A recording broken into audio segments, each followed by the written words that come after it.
Let's start. Five,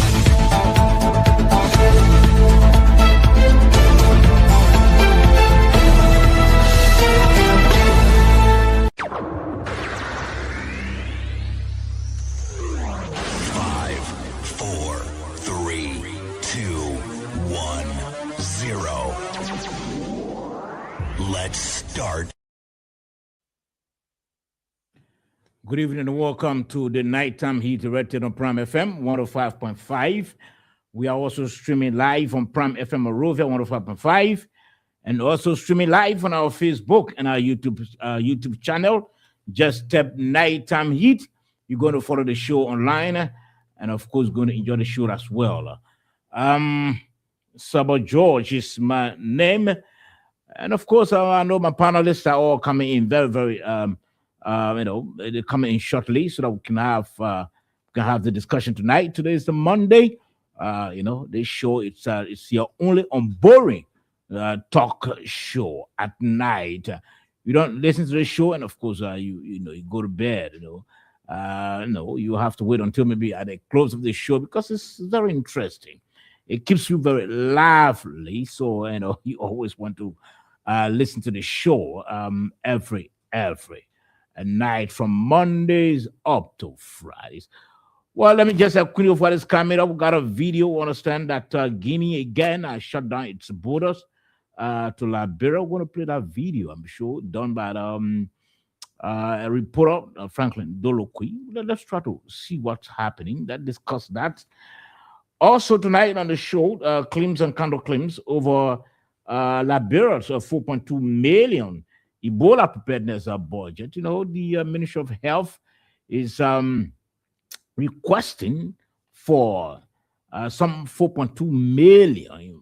They said they want to prepare, adequately prepared for Ebola, if at all it enters our soil. And so that's the side of the Ministry of Health. But the guy who used to serve as at the Director General for Enfield, the Dubai Yarn, well, he said that money it's very high, very unreasonable.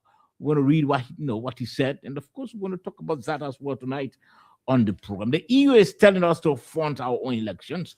That was a major headline story today in the Investigator newspaper. I hope we can look at that as well. What we do have the capacity, but the EU is saying that the fund for election should be a consistent budgetary allocation. It should be in our budget every time, so that we don't ask international institutions to help fund our budget.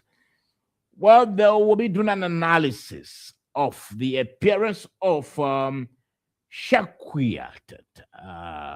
President Borkhas, pro-port ambassador. The guy said, well, he said it today again. He said, when I was appointed, I didn't ask for any salaries. And then so I'm doing the job free of charge. He said that. But today he appeared, and of course, everyone expected that he would have gone to appear in line with or in total obedience to what the legislature, the House of Representatives, told him to appear on OKFM, where he made a previous statement and apologized. He said, well, I didn't come to apologize, rather I've come to make clarity. And there's a communication that he wrote. We got a copy of that communication. We're going to read that. He said they're not going to apologize, nothing at all. And he's not going to resign. If the government has a problem, they can dismiss him, but he's not going to resign. Can you imagine that? Also, this debate about this electoral debate over whether small political parties should be barred, especially political parties that could not, secured, they require votes. So whether they should be barred, we're going to talk about that as well tonight on the program. Like I said, Sabo George is my name. Hopefully, we may conduct an interview with former Deputy for Operations of the Liberian National Police, He's Ibrahim Kroman as soon as he comes. So we're going to talk with him briefly, quickly. But let me welcome my panelists who are already here. David Benedictus Rasmus Namwitabwe. Dave, welcome. Thank you, Sabot, and good evening, everyone. It's always a pleasure to be here. Good. Thank you. Welcome, Desmond, Mr. Will. Thank you, Mr. Sobo, and let me say good evening to our precious listeners. It's great to be back always. It is because of them we are here. So, I'm happy to be here, and we look forward to having a very engaging conversation this evening. Mr. George Kennedy, my namesake, welcome. Thank you, Sabo. Good evening to our listeners, to my colleagues, and to you also. Thank you. Okay, I'm sure Moses is around. Let me welcome Moses quickly. Moses, welcome to the program. Thank you, Saba. To my colleagues in studio, let me say hi. It's a pleasure to be back. It's always a pleasure coming to talk to the people in Liberia. Thank you for the opportunity. Okay, I hope we can get connected online, please, so that our viewers can also see our faces and try to match the faces with the voices. So hoping that we can get connected online. Again, viewers, kindly share the show. You want to watch the show online? Just tap Nighttime Heat on your Facebook or your YouTube. And of course, you're going to watch the show online. And then just don't watch, kindly share. We want to encourage you to share the show so that your friends, your relatives, your loved ones, your partners, those who are friends with you, connected with you, can also follow what's happening tonight on the program. We are also streaming live on a Prime FM Morovia 105.5. 10 minutes after 8 o'clock this evening. Let's try to hear from First Dave. What is the trouble in your mind, man? What is on your mind? Just a few minutes. This evening I bumped into a very interesting scene. 3-4 officers of the Morovia City Corporation, they had a plastic bag, very big plastic bag filled with goodies confiscated from people selling on the sidewalks and in the streets.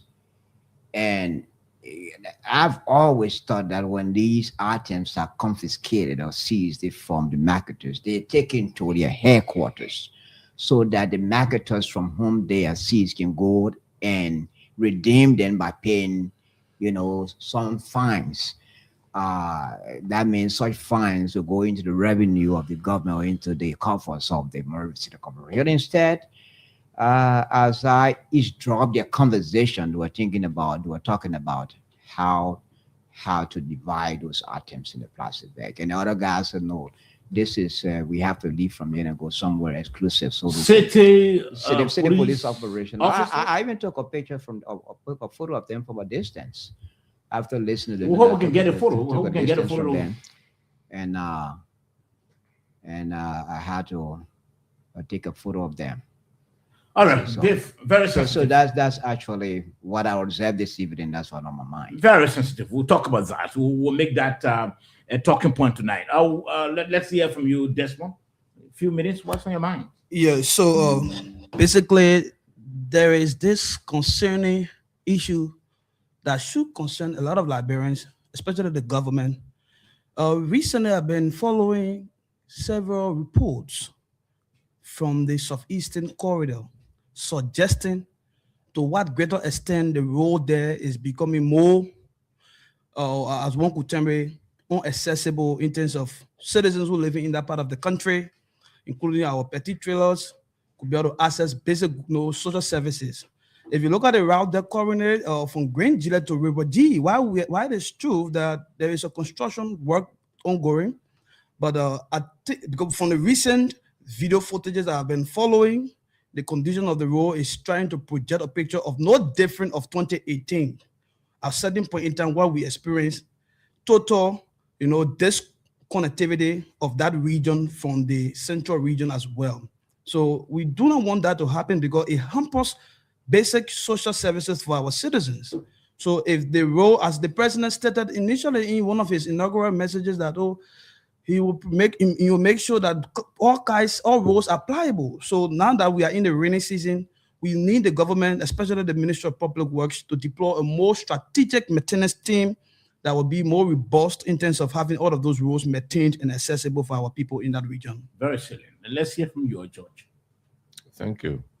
I think everything is just about road. I see the problem on this Crown Hill.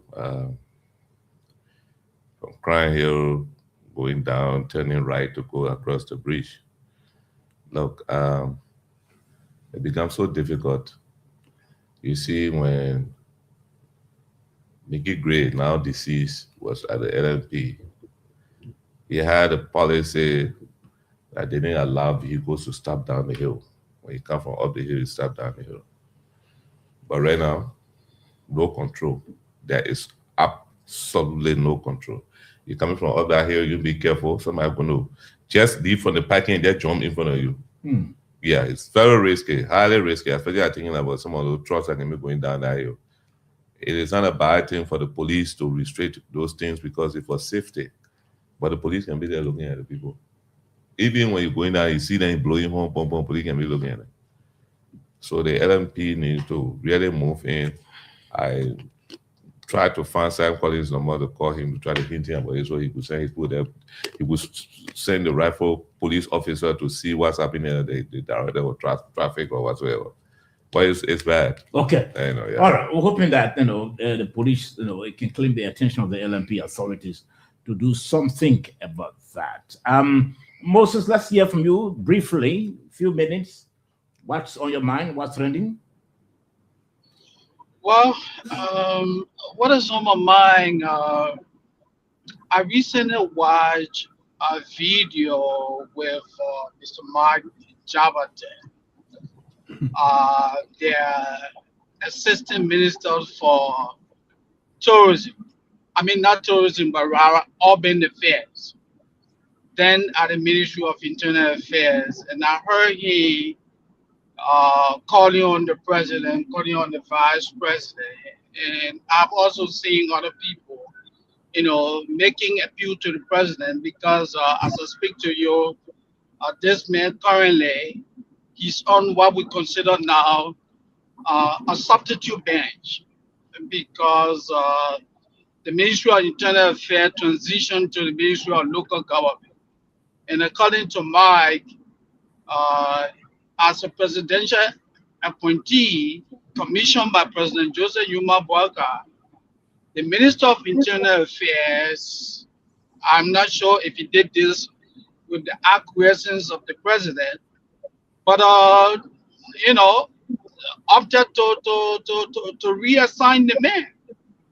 He gave him a position for what he called Assistant Minister for Peace Building, and there's no such position at the Ministry of Local Government. So Mike Jabate's future is currently in the balance.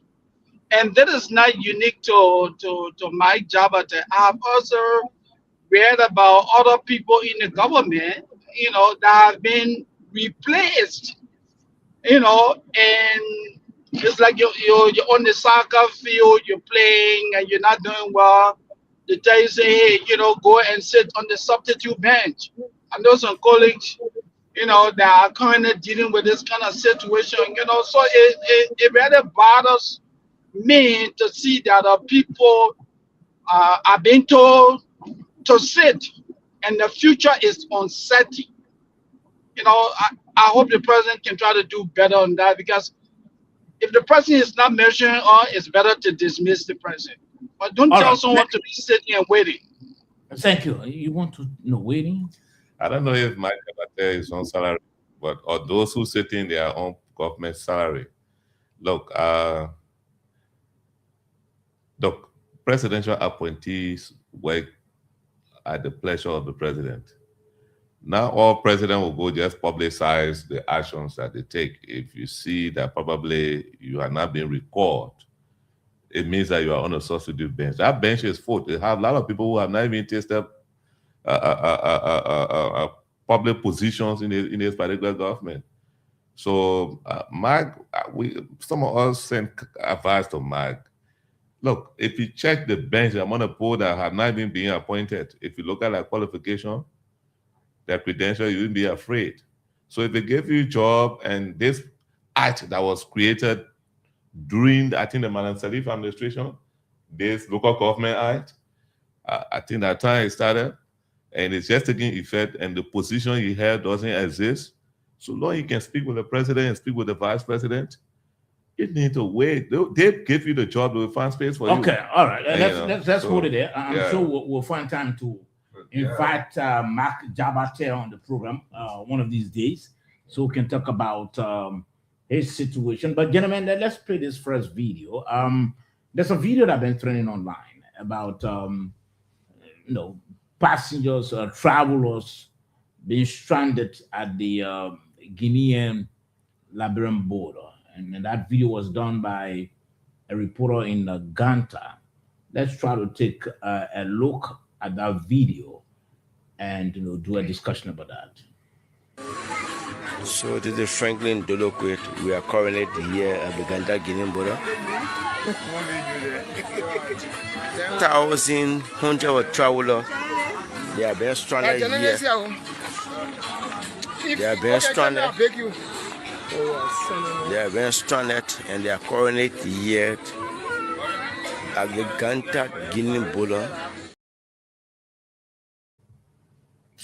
Okay, gentlemen, that's the video there, and you listen to a reporter talking about how our people, I'm sure many of them are Liberians because they traveled across Guinea to buy their goods and they come back. But many of them find themselves stranded now. It means that the border has been closed. But let's try to widen this discussion, looking at it from a broad level, and not just narrow it to the closure or the situation that the travelers find themselves in. What does this speak to about our diplomatic our relationship, brotherly relationship? Because we see that, I don't know whether this has happened. Well, first we heard about Guinean soldiers occupying our space, and we continue to hear deepening downward trend of relationship between Liberia and Guinea. Our president and the Guinean president were recently in a forum, and our president spoke to the Guinean leader that the situation was still tense at the border. Now we just saw this video again. Tabwa, let me begin with you. What does this speak to our relationship? Well, the first thing I've noticed ambiguity in what I heard from Mark Jabate. No, not Mark Jabate, but who? Franklin Dolokwet. I beg your pardon, not Mark Jabate, Franklin Dolokwet. Yeah. The first thing is people stranded. Why are they stranded? Are they stranded because there are no vehicles for them to come to Monrovia or Liberia? Why are they stranded? Is it because there's a situation that has made them stranded? Is it because there isn't any reason he has given as a journalist or reporter to explain why are they stranded? There isn't any reason. So it's difficult to determine, because if being stranded doesn't imply that the border is close to Liberia, Guinea has shut down its border. It doesn't imply, because he didn't explain anything. He just said people are stranded, just very brief thing. People are stranded. Why are they stranded? He didn't say that.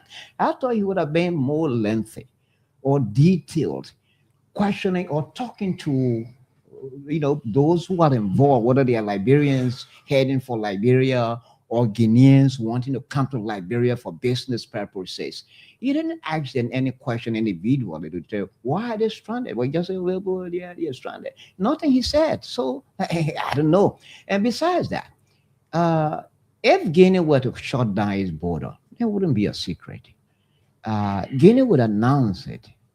on international wires, even local and international. Mhm. Like Guinea has shut down its border to Liberia because of so and so reason. Yes, of course, we know that there is an unresolved problem between Guinea and Liberia, but that hasn't reached that far in terms of shutting down border. Now, what I do know is that, Mhm.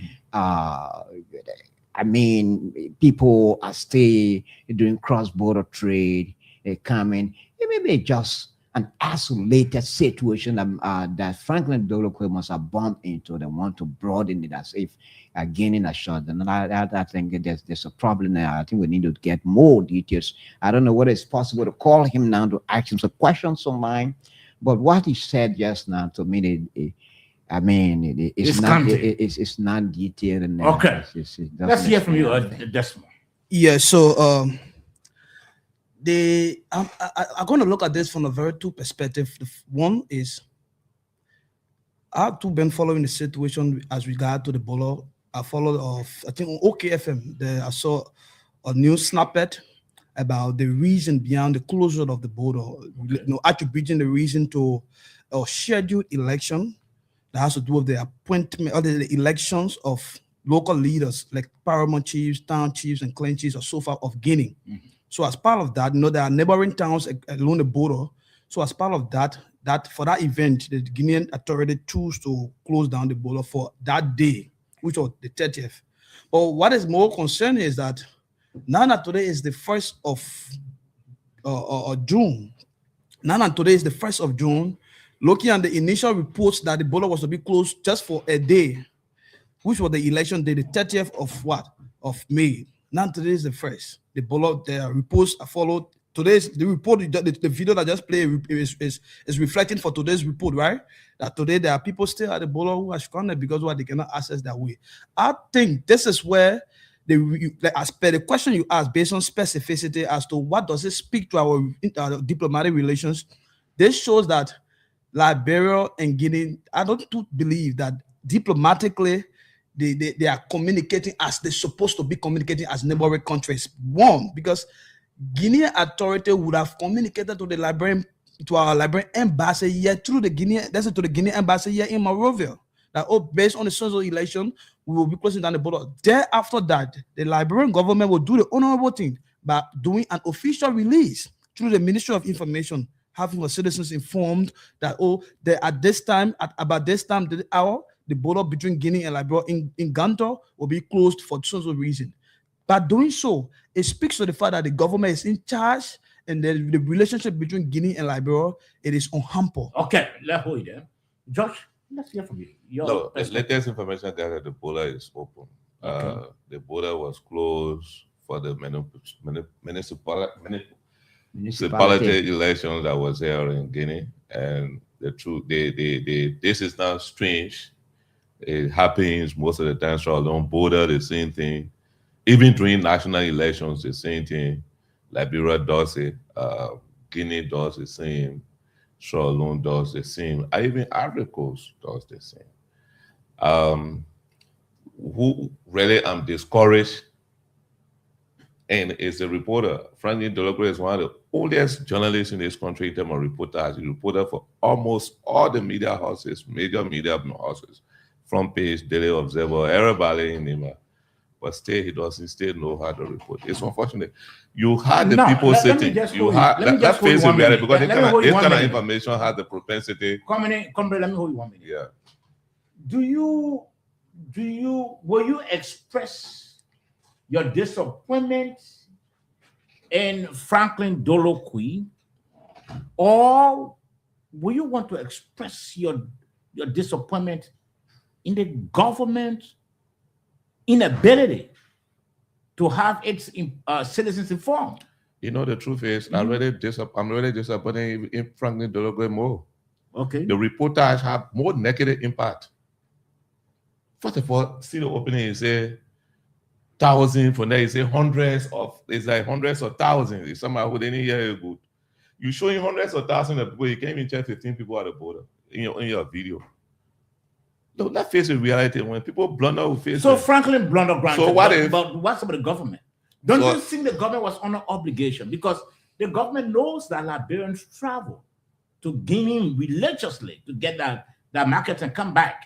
Don't you see it was the government responsibility to announce, oh, Guinea will be shutting down its border so time because of some electoral activities in Guinea. So as to guard our people movement. Don't you think that was quite necessary? Had the Guinean authority communicated with the Liberian authorities, definitely it was an obligation of the Liberian authorities to release. So then you agree with Desmond that the diplomatic relationship between Guinea and Liberia. No, the first thing. I don't even agree. I can't go to that extent to say I agree with him. Okay. So I don't share his opinion because I don't know what happened between the two states. If I ought to share the information and probably the Liberian government did not release the information, definitely it's at their fault. It's at the Liberian government's fault. What do I know about what happened in Ganta? What are the information released on local stations? One of the videos I saw today was that the border is open. The thing was just brief election is open. So it's not based on what Franklin was reporting. I'm not going to go deep into political science. 1 minute. Let us not dismiss Franklin's reportage. I'm not dismissing it. I'm saying the quality of report. I'm coming. You're making reference that because you didn't see 1,000, but agreed, even if it was one Liberian or one traveler who was stranded, that constitutes a report. But you are saying because Franklin said 1,000 and you didn't see 1,000, so you want to dismiss it. I'm not dismissing. I said, and I'm still going by it, by what I said. I said the reporter poorly reported that story. He didn't do justice to that. So then why story. do you think the government could have informed the people? What was wrong with him interviewing the affected parties? Oh, additionally, additionally, we haven't even established whether the Guinean authorities have officially informed the Liberian government. We haven't established that. We haven't authenticated that the Guinean government has officially communicated with the Liberian government. Had it been in that case, had the Guinean government officially communicated with the Liberian government, I believe the Liberian government would have informed its citizens. But the fact that probably or apparently the Guinean authorities must have not communicated with the Liberian government officially, and this is why, But to be very frank, Franklin Dolokwe, his report was absolutely poor. Okay, let's hear from you, Moses, on your take regarding this. Well, a very interesting discussion. I will not dismiss the report by the journalist from NIMBA. But if you listen to that video, you will hear Franklin making reference or stating that the border was closed. The border was closed. I listened to that. You may have maybe used the word stranded, meaning people not moving back and forth, but I did hear him say that the border was closed. What I cannot confirm is that whether what he's saying is true or not. Nobody yet on this podcast can be able to say, well, what he said is true or is not true. And even the report that George made reference to, George also said that the border is open. George is not quoting authoritative source. He's saying that he watched a video. How sure are we that that video is also credible or not? Now, with reference to the government, like Edmund said, and you guys have said in studio, I think if you have good relationship in situation like that, you communicate with your partner. You communicate with your neighbor. Hey, we'll be having election on this date. Because of the election, we'll temporarily close the border so that message can be communicated to the citizens. I can't say that happened or it didn't happen. If hypothetically, if it did happen that they communicated with our government and people in our government did not inform the citizenry, then that would be bad. That's what I would like to say. Okay. But just 30 seconds. So this is exactly what I said, right? And Guinea authority informing Liberian government It was never optional. It was never an optional decision for them to have taken. It was required by the treaty, by ECOWAS Treaty of Free Trade, that all countries that share borders, once for whatever probable cost that country will be undertaking in her country, and therefore it requires the closure of the border. It is the required responsibility of her country to inform her counterpart who will have a shared border. Then the counterpart will also receive the information and then communicate to our people. So you like the way you ask a very precise question as what does this say about our diplomatic relations? So I see a lot of our colleagues speculating, making some assumption. Oh, if the people wrote the Liberian government, if Liberian government receive it and choose not to do it, I think it's bad. But one thing is established as a fact. What is established as a fact is the border was closed. What is established as a fact is the entire period on which the border was closed, the Liberian government did not officially communicate that message to our people. There were media outlets that were reporting, and they were just reporting from what was being unfolded at the scene. Now let's look at it from this point. Granted, and like all of us know, Franklin said in his report that the border was closed. Our colleague, my good friend and brother, my namesake, George, said, well, he saw a video announcing that the border has been reopened, and that was just for a short period that they closed it. Now, judging from what was reported because Franklin alone didn't do that report. I mean, they didn't do that report. I'm sure there were other journalists. Yeah, so OPFM as well. Thank you. Granted, from what was reported, that our citizens were seen stranded. Let's assume whether one or two or three of them, but that number passed the number that I'm making reference to. Let's assume. Do you think now, Tawe, it is the government's responsibility to reach out in a press statement, reach out to the citizens, either apologizing for not, having them informed, or either apologizing, or maybe trying to calm the nerves, because that's the government citizens. And if people went through that strenuous situation, being stranded, don't you think the government's an obligation? Well, the first to thing, reach out to them? except we want to cast some aspersion on the government that not even necessary. The first thing Why will you dismiss that? no, sober. The government. Sober. How can the government just get up and start apologizing without any general No, reason? I come in. Why will you dismiss it No, by saying it's unnecessary for the government to reach out to the citizens? What I'm saying, sober. Look, we think differently on this show. Mhm. The first thing is that this is a situation that's been reported. Whether the government was informed officially by the Guinean government or not, we don't know. We haven't established that. The first thing is that the border was briefly But shut down citizens as- are coming. But citizens were stranded. Yeah, if citizens look, Citizens were stranded. So So- what is Saba. wrong? I'm coming that way. Uh-huh. What is wrong with the government reaching out? it's sober. That could What be is wrong? That could be an isolated case. Isolated It could be Tawe? an isolated case. If you went to the Yeah, US people- now, I come in 1 minute. No, If you went Saba. to the US now, Saba. and a citizen of the US government Sober. went through similar situation, Saba. you think the US government would say it's an isolated case? That's what I mean. What you did, man. was You don't have feelings. that Like- Yeah, that's so- very sensitive. that was That's an very isolated. That was an So- isolated so- case. so- okay. Tawe, you're very sensitive. Why? To think that way, that is an isolated That case. was an isolated case, That Sober. was- And And you you guess- expect government to You can be a apologize? leader. You can be a leader, Tawe. And Go this ahead. and this is what should be more. This is what should be even more concerning by the government. Mind you, government is a whole big, like a big entity, right? Government is everywhere. All of the various border crossing points, government have agents. So two ways government would have gotten informed.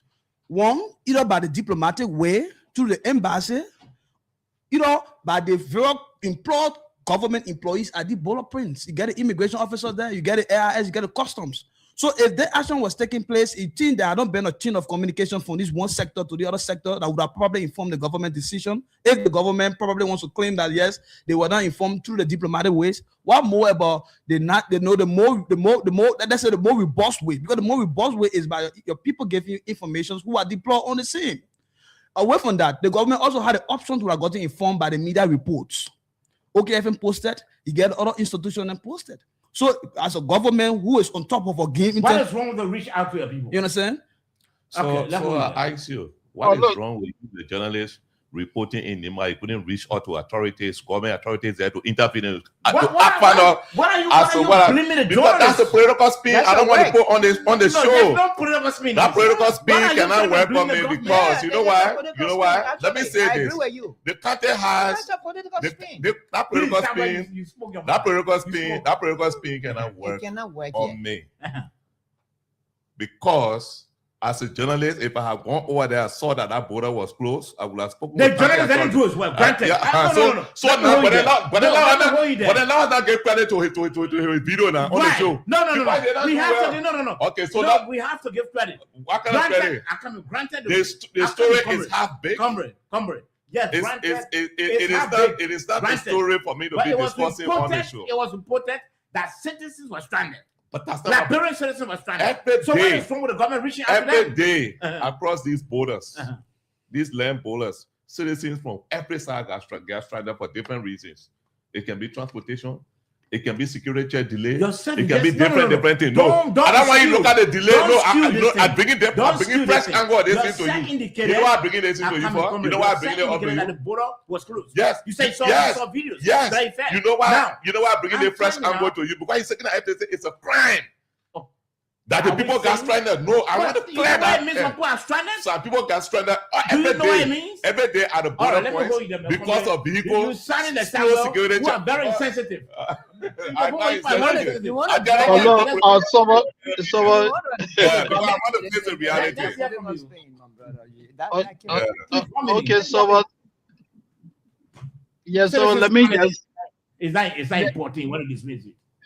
Yeah, Like I so said, it's not important. Yeah, go ahead. No, I meant that was very important. Let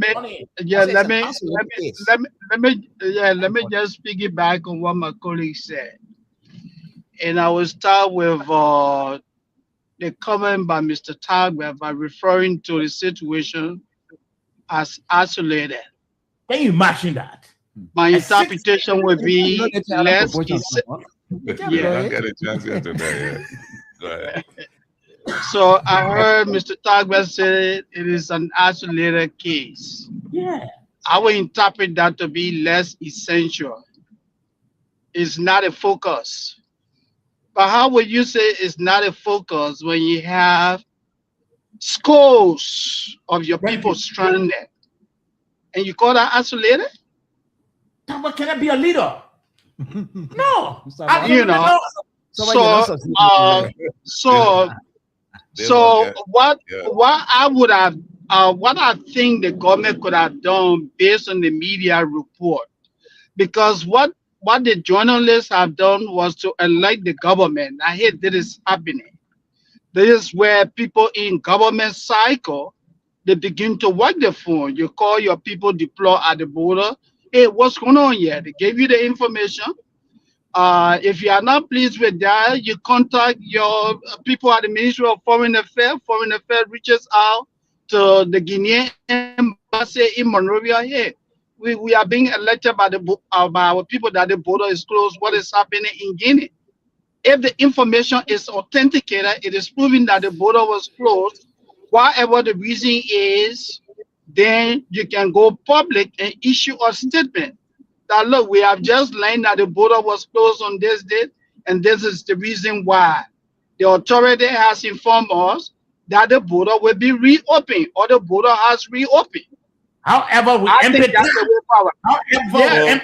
So with our citizens. So let me provide information there. that? So let me provide information there. Yeah. The way we're saying it on the radio is not the way diplomatic wires work. It's a procedure.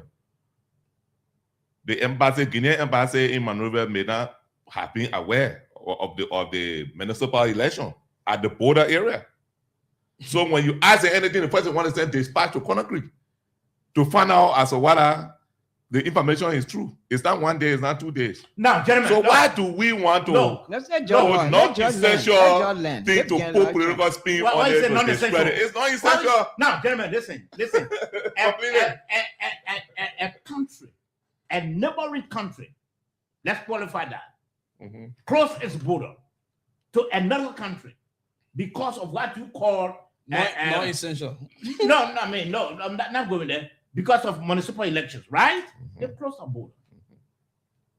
Doesn't this speak to a bad relationship? No. Listen. That way. Doesn't this speak to the plummeting, the reduction in our diplomatic relationship with Guinea? You're asking me? I'm asking you. But Saba, except Doesn't this speak to that? Saba, I'm coming now. Yeah, let me answer now. No. You didn't get a question. I got it. I want you to feel it. I'm coming. Saba, I got it. No, I'm coming. Saba, I got a question. No, wait, you didn't get it. I want you to, in front of me, let me ask. No. What? No. No, let me ask. No, come to me. Why are you going to the man? Why? Saba, I noticed that you want to blow the thing out of proportion. You say I want to blow it again? Yeah, you want to blow That it way. out of that. I think this That is a That political way. spin that For Kennedy- Guinea to Kennedy close its has done. border to Liberia.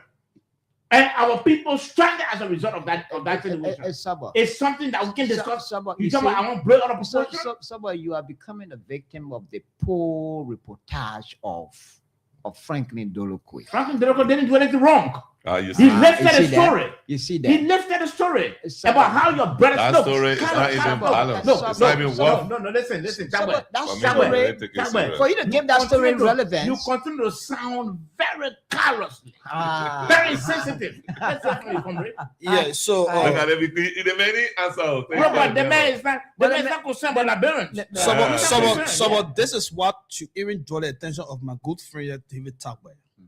Looking at Guinea, looking at the recent situation with Guinea about the border dispute there in Lofa. We saw that in the country. We saw within just a month ago, our neighbor sister, our country, Guinea, crossed our border with the reports claiming that the land belongs to Guinea. With arms, can you imagine? Armed This is officer. a deviation. No, it's not deviation. It's a Please, deviation. let the man speak, my man, please. Why did they allow somebody? That way. I mean, why They did made they it- that allow way, somebody let to me speak? speak. Somebody will not allow Let me me to speak. land. Somebody will Go give ahead. Desmond and Moses more time than you and myself. So No. So Don't th- draw that. Yeah. Don't have that perception yet. Because he didn't allow the man to speak. He didn't allow me to He land. didn't allow the man to speak. We Let have them speak. somebody Let's go- speaking. Let's go to Sunday. Gentlemen, we'll have somebody speaking. Please. Yeah, let's go. Go ahead.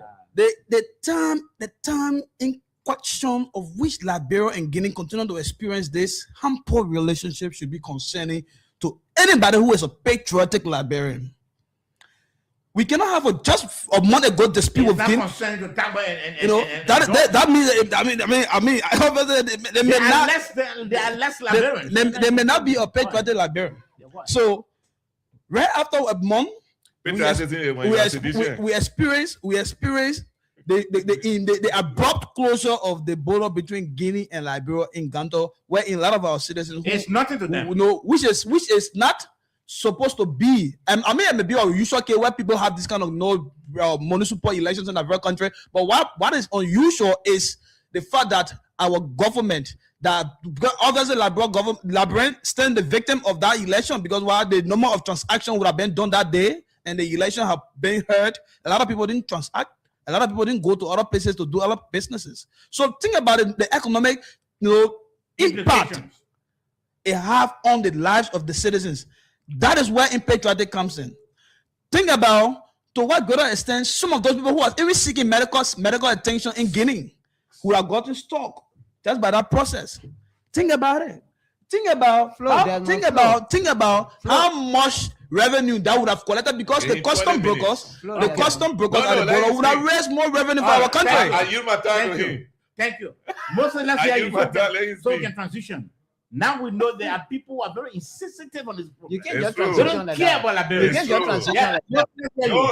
No, listen. Look, I would say, given the relationship, the current relationship with Liberia and Guinea, it's very important that when something like this happens, you really want to get to the bottom of it. You talk to your people at the border and find out how truthful this information is. If you can get the information that you need, like I was saying, yes, yes. Yeah, let me announce that any moment from now we'll be hosting, playing host to former Deputy for Operations Ibrahim Kumar. So as to speak with him on some a couple of issues. As soon as it comes to studio, we'll try to end the discussion. We'll soon transition, and then we can have that discussion with him. Yeah, go ahead, Moses. Yeah, quickly I was saying, I say giving the poor relationship now between the two countries as a result of what is happening in Lofa, the invasion by Guinean soldiers. When something like this happens, you really want to get to the bottom of it. Talk to your people, verify the information. What the journalists did, they only gave you an alert about what is happening. So now it becomes your responsibility to authenticate. Surely. And take the appropriate diplomatic actions to make sure that you can get back to your people as quickly as possible. Yeah. That's how I see it. Okay, yeah. Okay. Look, so we can transition. So this is why I've said that, and then Sabbath, as experienced as you are, why give Franklin Dolokwe report that kind of relevance? This is a man who gave a half-baked report without details. He stood over there. Those who he claimed stranded, he didn't speak to any of them. He did not call any authority in Ganta where government has representation. Right to that border. The immigration chief is there. In fact, you have the joint security representative at that border. Did Franklin Dolokwe speak to any of those authorities? No.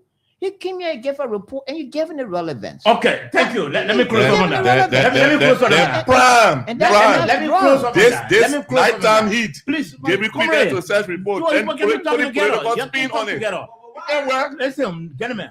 Franklin Dolokwe is a reporter. So it's a one minute. Franklin Dolokwe. There's no ground for that thing. 1 minute, my man. 1 minute. Or else I'll mute up microphone. Yes. 1 minute. 1 minute. The issue is Franklin Dolokwe is a journalist. Franklin went close to the border and he saw travelers stranded because of the closure of the border. He reported that story. You came here, Mr. George Kennedy. You said you saw a video that's announced that the border is reopened. Franklin did absolutely nothing wrong. Poor reporting. I can't remember no word. You said what you very poor reporting. Please, man, Dave, 1 minute. Dave, 1 minute. 1 minute. He did absolutely nothing wrong. He went and lifted the story. What we expected of the government is to reach out in a press statement, empathizing with its citizens that were stranded. Is that statement balanced? That report balanced? We'll have to transition. I'm through with that. We have to transition. You're listening to the Nighttime Heat, rated on Prom FM 105.5. We are also streaming live on Prom FM on Rovia 105.5. And we are also streaming live on our Facebook and our YouTube channel. Just type Nighttime Heat. You're going to follow the show online, either on your Facebook or on your YouTube. And you're going to watch the show and enjoy the show. Enjoy the show very well. We'll have to agree to disagree. The issue will come and we have to discuss it because that's the best way we can build our country, Mama Liberia. Gone are the days that we went the other way around. This time around, we intellectually discuss the issue and find amicable solution. What we have as guests, we should have done the interview by 8 o'clock, but he's here now. It's better late than never. Mr. Ibrahim Kumar, a law school student. I'm sure he's still in the law school. Yes, he's a law school student. He's also a professional security person. He's an expert. So we're going to hear from him tonight on a couple of issues on the security of our country as well, and some of the issues, some of the fight against drugs and all that. But Eddie, welcome to the program. Thank you very much. It is a pleasing pleasure to be here. I left the microphone for a little while now. I know you left the microphone, and I'm glad, because briefing cases is not a little thing at this point in time. Sure. But I'm happy to be here. It's always a pleasing pleasure to be in the ears of your listening public. Okay. Now, first, we want to know from you, since you left government, what are you doing now? What are you involved with? We've asked that question before. Yeah, I'll have to ask this again for again. Every time we got you. I'm Apparently, you left what you were doing before and doing something else. So I wanna know. I'm a citizen. I'm a contributor to the labor force at this point. I'm an employer now. I work for the Palo Security Corporation, and so we're doing the best we can to contribute towards the employment opportunity for Liberians. The Palo Security, what is it? Pilot is the Professional International Law and Order Team. Owned by you? Yes. No. This is a business venture. Okay. It's LLC. So when you start saying owned by you, then the creditors will think that it is mine. But it is a registered business. Like it's a living organ. It's a corporation. It can be sued, and they can sue people as well. Okay. So where are you providing services? Is it in the Monrovia? We all around the world. I mean, all around Liberia, for that matter. We in basically 7 of the 15 counties. 7 of the 15 counties. Yes. And then who are you providing services to? Businesses we or do. individuals? We basically do petroleum security. Petroleum security. What is that? We provide security to petroleum companies. Okay. We have security for construction people, homes. Corporation provides security for the Liberia Maritime Training Institute, provides security for Connex, provides security for Petro Trade, we provide security for most businesses, and also we do home security as well. Now, were you in this service while in government at the time, or after you left? No. After I left government, we created this Palo Security organization. Okay. Yeah. Now, so are you also providing maybe some services to government related institutions as well? The Liberia Maritime Training Institute is a government related and you providing security for them. Yes, How many sir. men you got there? Yes, sir. Nah, come on. I'm not gonna go through the kind of men. No, we I have. just want We to have know. men deployed there, and Are they carrying arms or only batons or no? They're not carrying. why? Well, that's the structure of our public security, public service understanding. We had said that the police are supposed to do that. We're supposed to have some relationship with the police where these services are provided. and as of date, we've not had those relationships consummated. So we basically provided with at the behalf of the police. We are the first contact when it comes to disorder, law and order, and crime issue for the LMP. So your men only do have handcuffing. Yeah, we do have handcuff. We got baton as well. They train to pepper spray. They train to those non-lethal arrangement. Now, the reason I ask, just in recent time in the news, your photograph came in on social media about an incident that occurred. Oh, the guy I thought you fought the president, but the guy with the $5 million. Yeah, sure. Yeah. How are you managing that lawsuit now? Well, we've not received precept yet. It was something that how do you call the guys that report stuff without verifying? How do you call them? The bloggers. The bloggers, Yeah. yes. I mean, that was intentional. Yeah, the blogger, I just wanted to make sure there be sensational, to put A.B. Kruman lawsuit. But Palo Security it's not A.B. Kruman. But besides that, the guy who actually is the center of this is also going to be filing a lawsuit, $7.5 million lawsuit, counter suit on this guy. Because the guy in question is... Is it what you told him to do? No, that's not what he wants to... That's what what you told him to do, apparently. No, I don't tell him what But to do. he's in your employ. Well, he's feeling the pain. The pain and suffering is his responsibility. Already his boss is a law school student. He Apparently, also have given him the idea he also has to a counter lawyer. sue. He also has a lawyer. Okay. He's also affected by this process.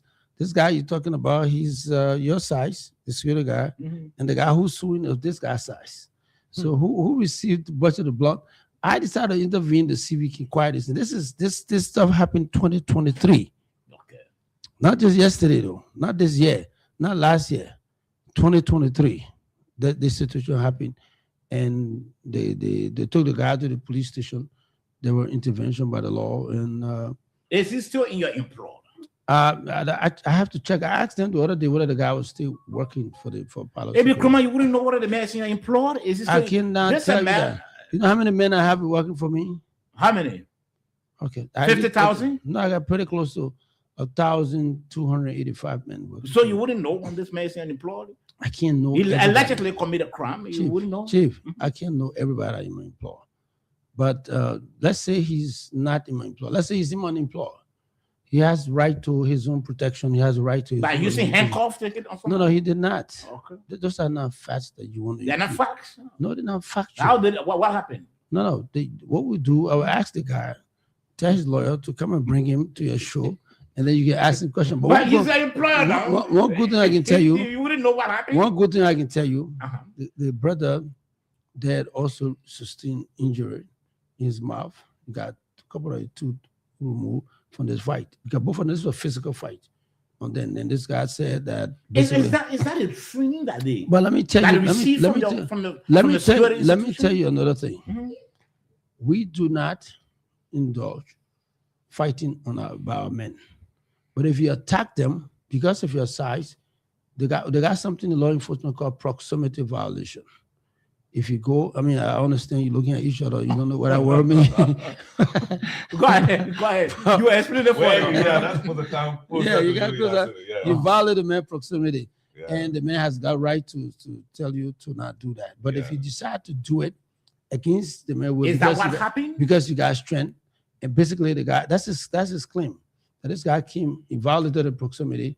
He basically decided to stop the guy from doing it, and all of a sudden he got hit down. He got knocked down. The security officer got knocked down. There are witnesses to prove that.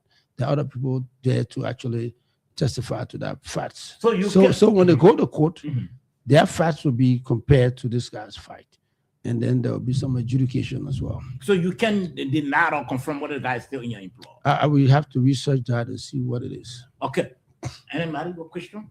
Thank you. I always say Konakruma. Yeah, I'm still a colonel. Yeah, thank you. Even though my general rank has not been treated by I was a lieutenant general of the EFL, and Oh, I've okay. not been. Oh, yes. I can I've remember that. not been retired. Technically, I didn't receive any retirement benefit from the. So when are you going to make a case for that? You know what? I'm looking for a way to picture. Maybe after law school. You want to maybe- graduate and plead for Yeah, yourself? maybe when I become a lawyer, I'll try to follow over that. Oh, Connor, tell me, since you left government, have you been engaged in the government in terms of providing, assisting them with some security advisement? In terms of that? Well, no. I try to stay away from the process because the guys that are there are competent and qualified folks. The police, the immigration, you guys have got competence, and I just want to stay away. If somebody off the record come to me and say, "Look, Chief, what do you think about this?"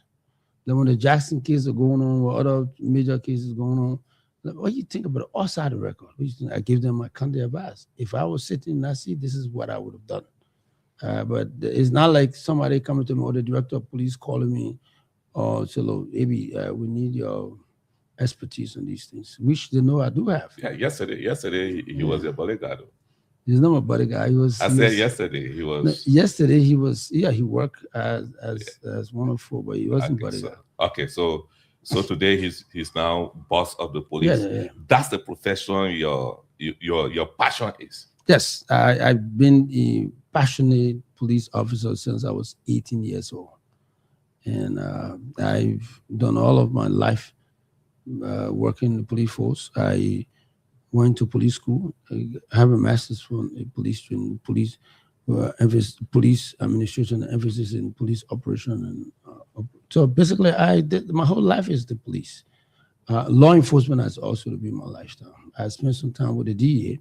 You know, the DEA is an offspring of the LMP. So we basically found our time there. And then when I was director of CID, I have a drug unit under my supervision as well. So So it was not a strange and new stuff when we started to operate the DEA, and the efficiency and the proficiency we did with the DEA. It wasn't. People thought it was just magical. No, it's something we knew.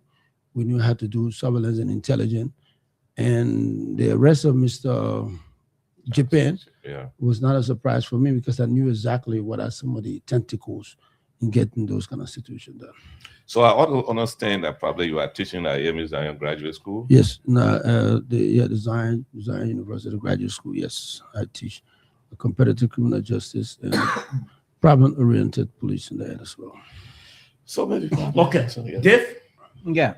So, I usually call you AB. Yeah, Yeah, that's okay. Yeah. been a long while, man. Yeah. Yes, AB. Don't tell them that we coordinate. I'm not gonna say that. So, AB, you did mention the DA, Yes. and that takes my memory to Yeah. your short stay there. Yeah, As that's head of the unfortunate. DA, unfortunately. Yeah. Is this something that did really pain you, right? Is this something Pain that, like in terms of, hey man, I didn't want to leave this place. How come I'm ejected so soon? Is this something No, that bother you I've thought about- psychologically?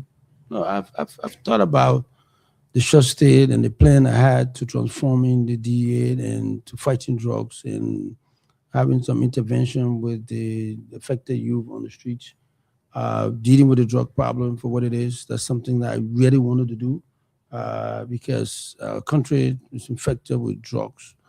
And so I came up with a plan. When I was asked to be head of the DEA, I did an introspection and we decided to structure ourselves to go and contribute.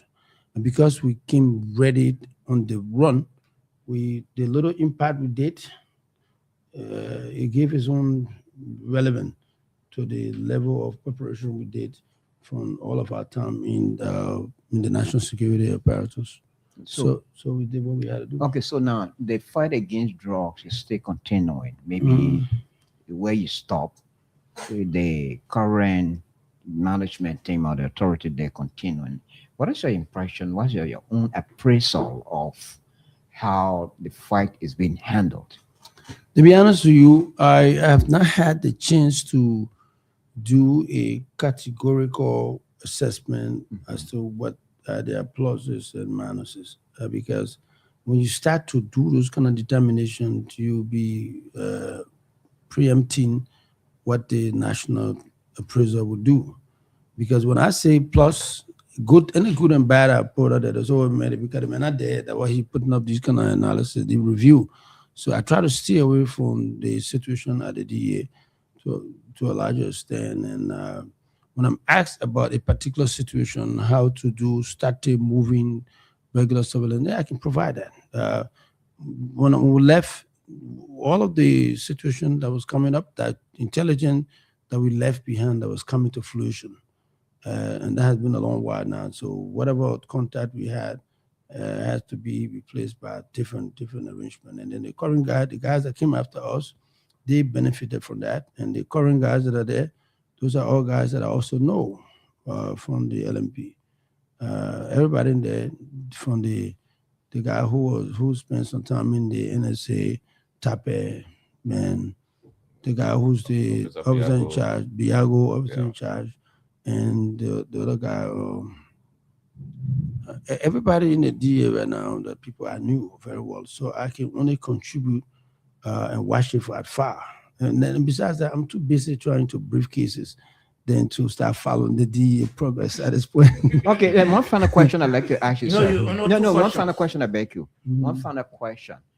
This issue of taking people from the police to head the DA, sometimes I wonder, is it the same training? Because I know people who fight drugs, their training is a little bit quite different. Maybe that's what I think, maybe my little knowledge. Do they have, because I wonder, police has its own training, and the DA training and the police training, are they the same? Because taking somebody from the police to head the DA, I mean, how can you compare the two? The guy who's at the DA there is the manager. I mean, he came from was the head of the police personnel department. Okay. And so he went to go ahead. I think what they look at the managerial ability, Aspect. the Oh, okay. definition. Yeah, you want to go manage.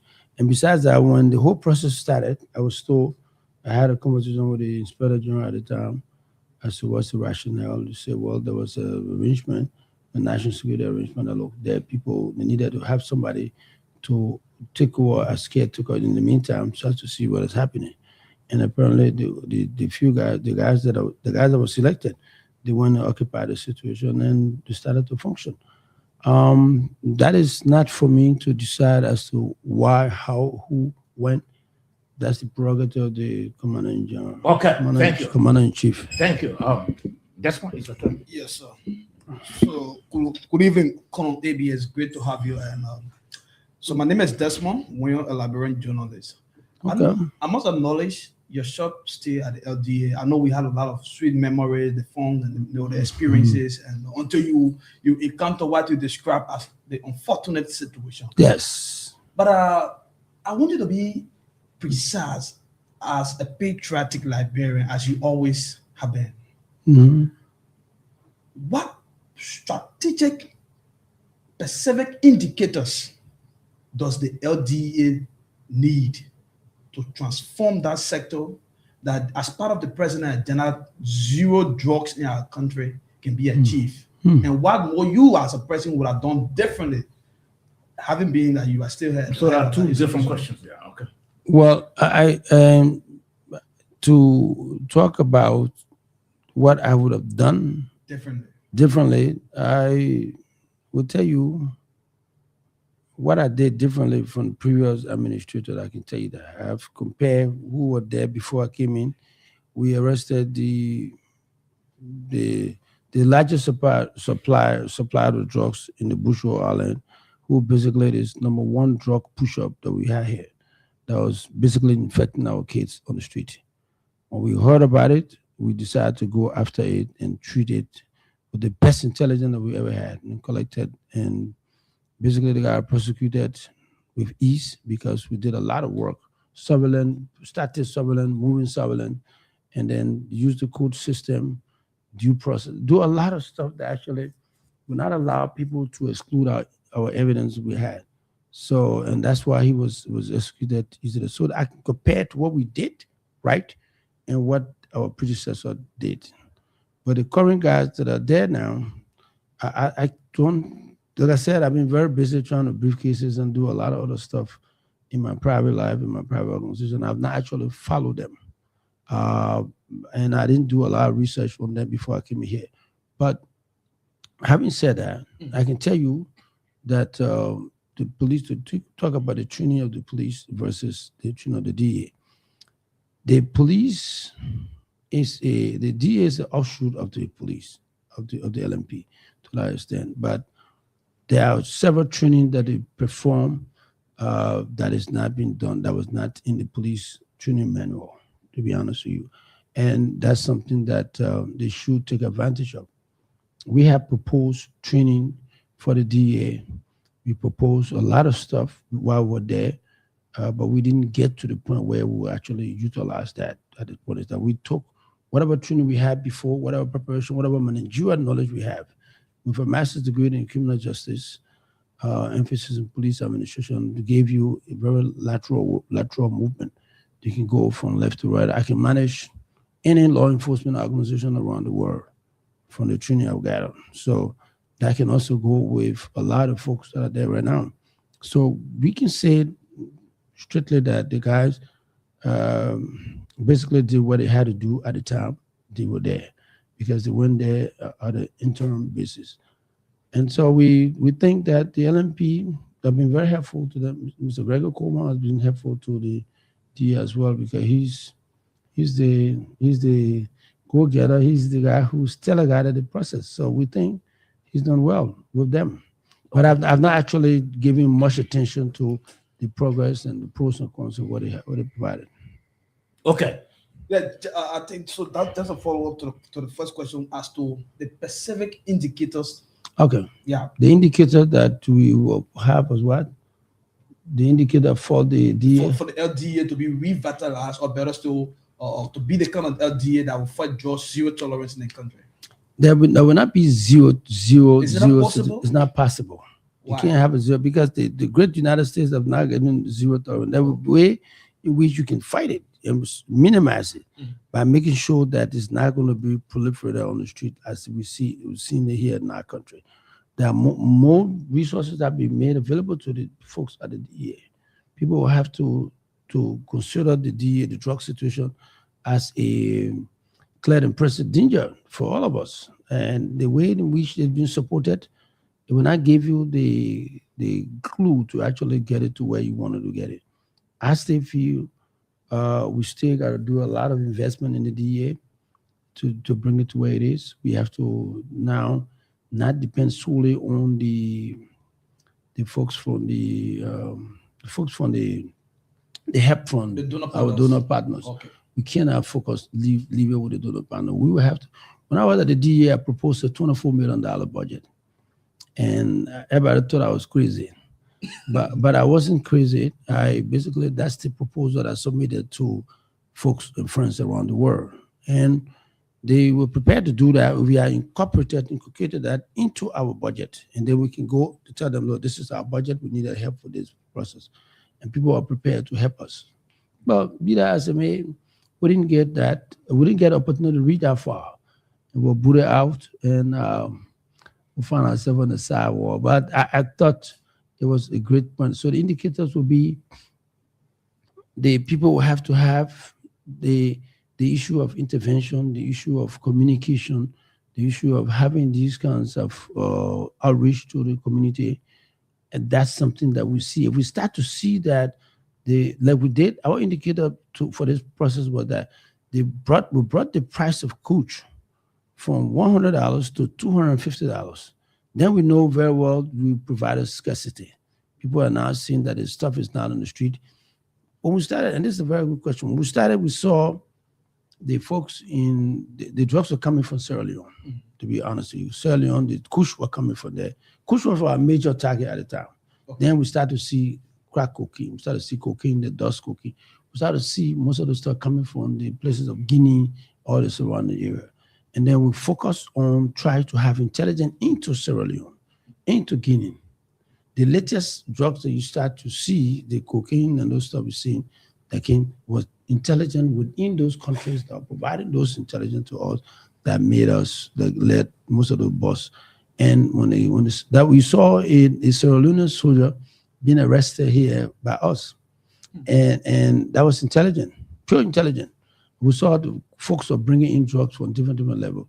The information for the level of intelligence and the structure that was set up here, apparently that information did not reach the guys who were producing this stuff. And so when they got to the Liberian border, they found that the folks that were there giving them the helping hand were no longer there, because I had changed the folks at the border, and they started to receive them on a bigger level. So the indicator will be the supply rate. First, we stop the drugs from coming in. That's what we did from the beginning. We stopped it from coming in. We started to arrest the folks that were bringing it.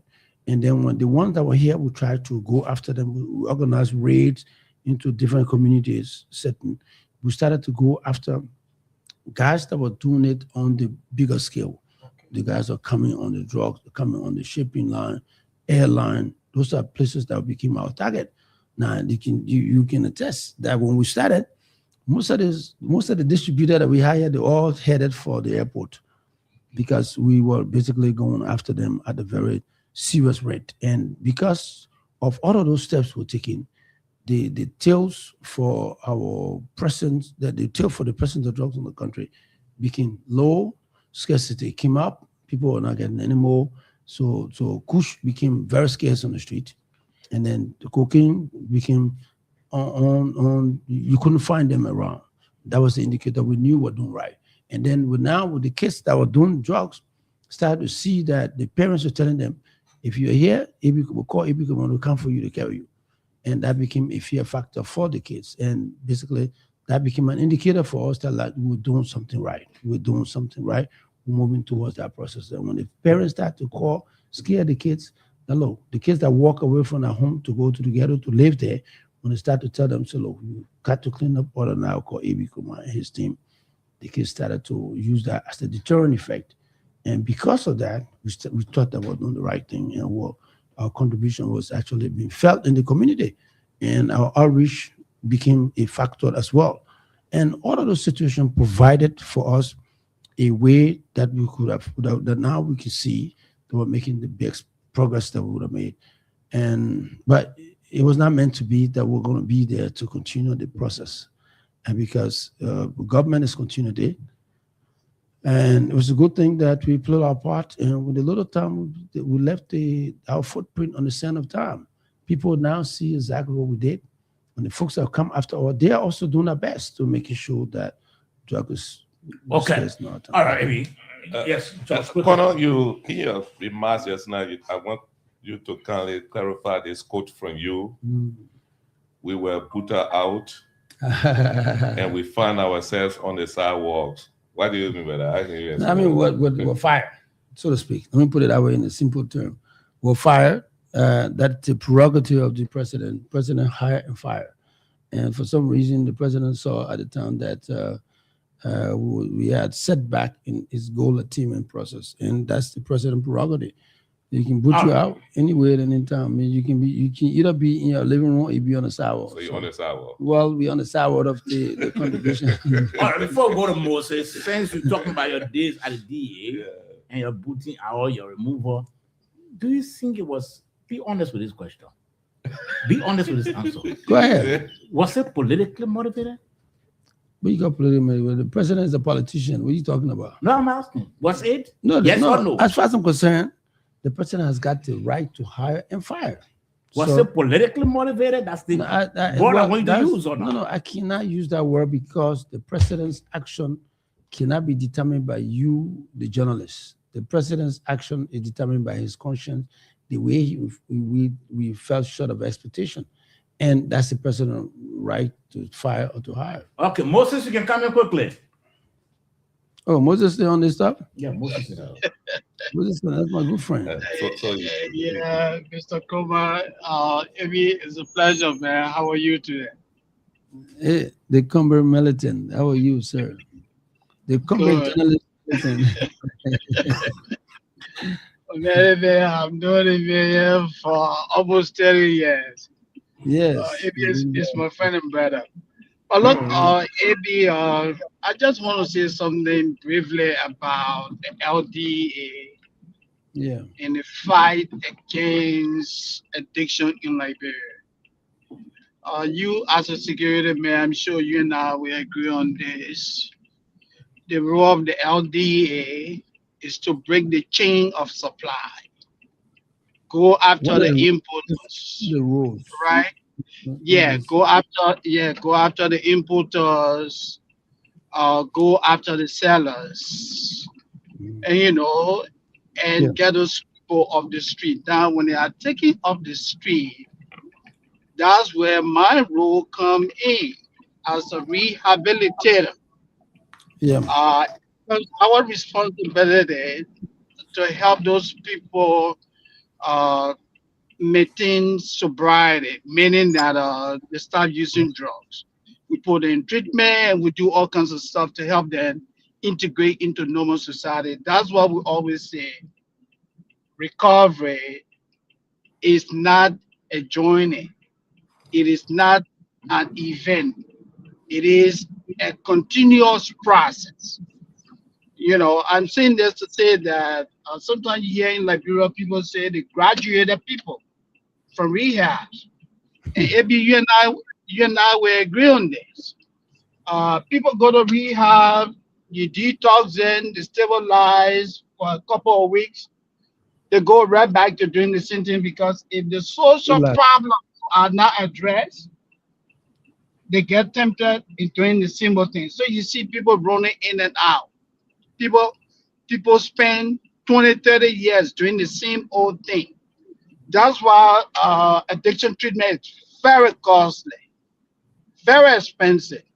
So do you have a question or a comment, Moses?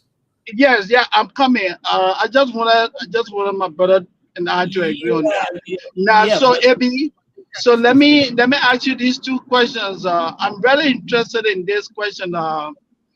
the one regarding the gentleman who filed a lawsuit from Palace Security, right? He's the one who filed Yes. a $5 million lawsuit.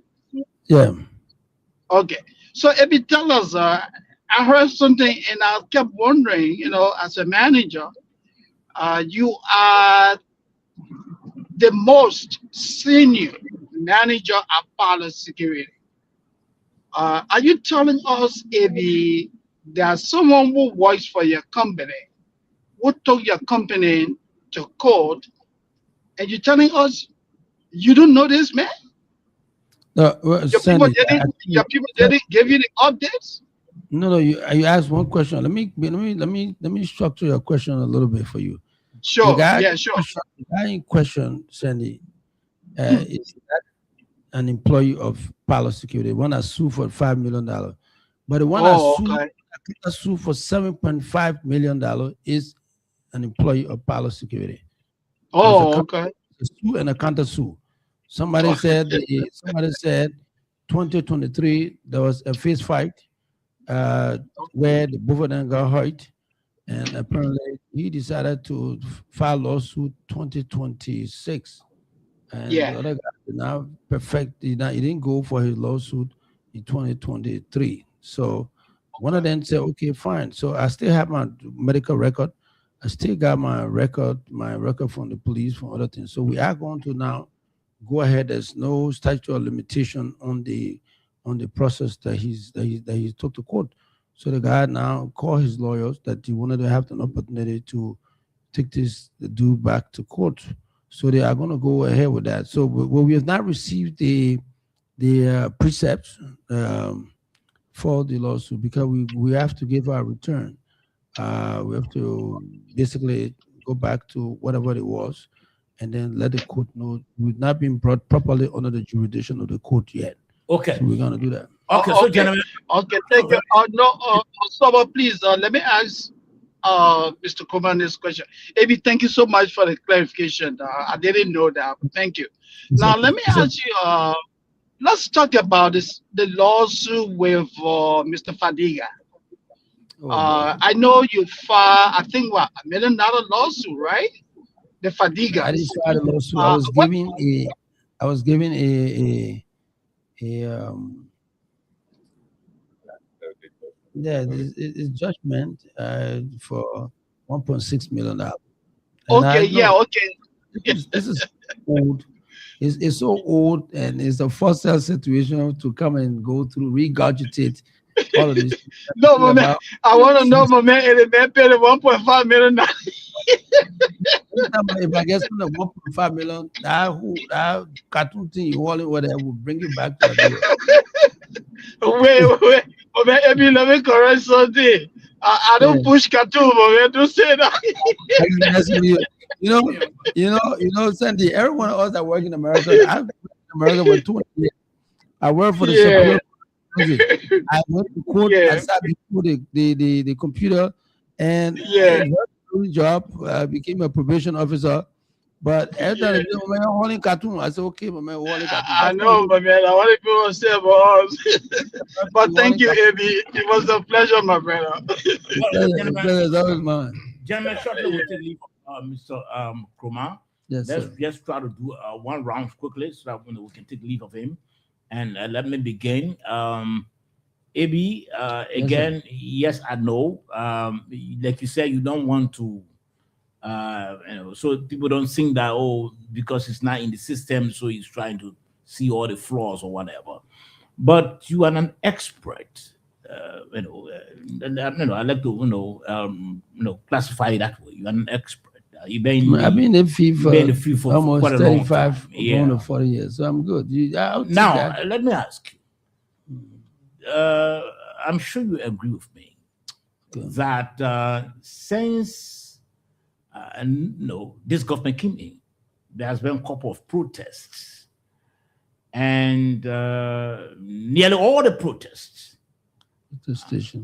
they've ended in violence. In other words, people arrested, and some beaten, and some placed behind bars. And I want you to be honest with you as a security expert. Why? Do you think? Why you keep talking about? Yeah, being no, I honest? want I'm honesty honest. from you. You've been in the profession for a long time. Mm. Do you think that put a dent on the image of the police, or is it the normal? Is it normal procedure? Is it what happened normally that if there's any protestations or whatever it is, people will have to be arrested, people will have to be beaten? Is it? No, Chief. Yes, sir. This is what it is. Mhm. I've been in that seat before. I've been in that position before. I sat as the chief of operation of the LMP. Basically, when you are the chief of operation, you are basically teleguiding the operation pattern of the government to a larger extent when it comes to law enforcement. Sure. And so when the issue of protestation or protest is being carried out, people will come to follow their right under Article 17 of the Constitution. And it is their right to protest. It is their right to call the government to order. That's a constitutional guarantee. However, to every right, there is a limitation to a larger extent where you are told that the police will have to teleguide those rights for you so that to personify where your rights stop, other people's right begin. So if you want to protest, you basically will have to understand that you don't have the right to stop me from enjoying my right as a citizen as well. Because we all cry for the same Article 17, we all cry for the same rights, freedom of expression, freedom of movement. You have no right to stop me from doing mine. So what will happen to protect you? The Constitution have allowed the police, all these social contracts have allowed the police to protect you in your right to exercise yourself and exercise and express yourself to the government.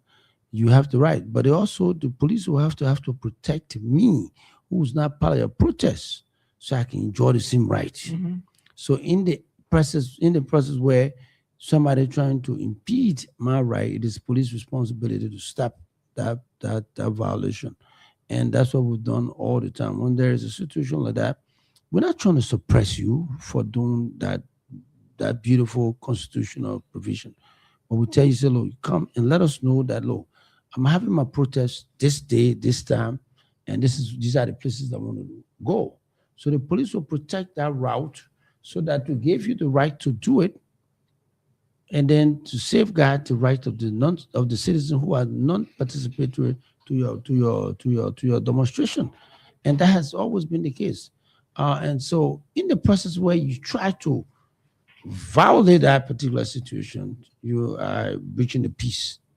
And then the whole process of breaching the peace, the whole process of disorder conduct will come, because there are people who will come in there.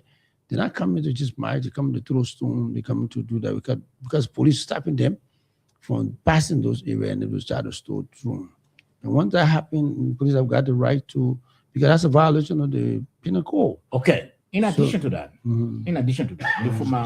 I wanted to land with it, but you didn't let me land. Go ahead. So police have got the right to do that. So then, in the person where those rights are violated, the police will eventually make arrests. And I normally would like to make people to go to present them before a magistrate, so as to certify the provision of arrest and stuff like that. So people will not say you violated my right. Because when you arrest the person the next day, in the next 24 hours, the member will be presented to a magistrate court, because you're not law and gospel on your own. Police will not have to hold you indefinitely in the police cell.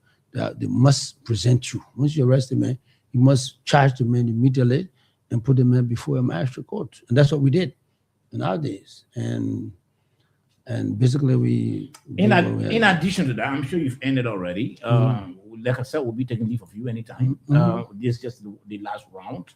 Have you seen or they happen on your watch while you are at the LMP? Or have you seen, is it a normal practice?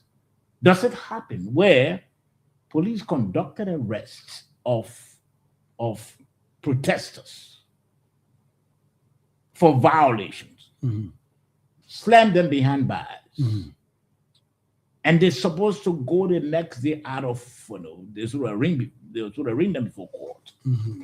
But unfortunately, they were released the next day, and the police announced that there will be an after action review, but we are releasing these people.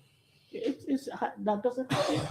Well, the police is a very serious organization. That's the three components of the criminal justice system. Police enjoy a lot of latitude. Police, along with the prosecution, they can decide to arrest everybody today for a crime and say, look, no, we don't have any. The prima facie is not enough. It's not reached the step that we want to take it, so we're going to release you guys. That's the police. That's the latitude police has. And so, in the process of trying to evaluate, do a post-operation review, you basically you have to take a lot of situations into consideration. When the situation happened during the Ebola time, where the little Shaka something West Point. I was there already. Okay. And you were linked to that. Yes. No. I was staying in the police force. I was not linked to it. You wasn't there. Come on, you say all the bad things I do. Come on, someone used to. I don't want to pull your legs. Someone used to be my man way back. I don't know whether you still my man, but I want to pull your legs. so basically, what we did, we had the operation arrangement we had, and I told them that's why probably were extricated from the process. I told the guys, because I was a joint security operation, I told them the fact that the army has been deployed because of this whole Ebola situation, we will have to now take a back seat. The army will have to take the front seat. It's no longer a police matter where we got to go arrest and investigate and that. So the army took precedent. We were just serving as the backup person as far as the process was concerned. We initially were there in the forefront, but when the order came that we take backseat to the army, I told the guys, I said, look, you take my orders, and the orders I'm giving you as chief of operation of this particular operation, as the incident commander of this operation, you will take orders from me. Nobody fire one shot. Anybody firing shot, you have to get order from me, and that order must be communicated in writing. That's how serious I was, because I knew exactly eventually what was going to happen, because I knew the army was charged, and the guys in West Point were tired staying under that containment. They wanted to come out, and if the guys that left West Point to come out under that condition, they're going to be a lot of looting on the streets. Apparently, the guy who's chief of staff today of the AFL basically was there as the incident commander. And when I gave the orders, and back then the LMP knew exactly when I gave orders, my orders never denied. And I said, before you fire a weapon, you must get orders from me. I'll get command from the chief of police. Chief of police will come back to me, and before you do it, let me give you a standing order. And that's what we did. So we retreated in the backward, and then the army took charge. That's why we were not brought in the forefront of the business. So I'm telling you, so when these things happen, there has to be a post-operation review, and that post-operation review will tell you, besides the fact that you guys were arrested, the next time what's going to happen. What are the issues? What are the problems? What are the tentacles? What has to be done to correct the mistake if there was any mistake? Or how can we improve our interaction the next time around? And all of those things we have to take into consideration. We have to be part of the post-operation review. And that's what has been done all along. Okay. Any of you? Yes. So Yes. in spite of sorry, go ahead, John. Okay, go ahead. So, already. Okay, so in spite quickly. in spite of what happened, during the circumstances under which you left the DEA. Yeah. And that heard you say, and that's exactly what the Constitution says, that the president hires and fires. Article 56. And so you left under those kind of circumstances, uncomforting circumstances. But would the A.B. Krumah agree to return the government if the president deems it necessary? The Article 56, I think Article 56 gives the president right to hire and fire. The circumstances, when you're coming into the police force, when you come into government work, you have to come there with understanding that one day you leave. Okay. You understand that? It's like this coat I'm wearing.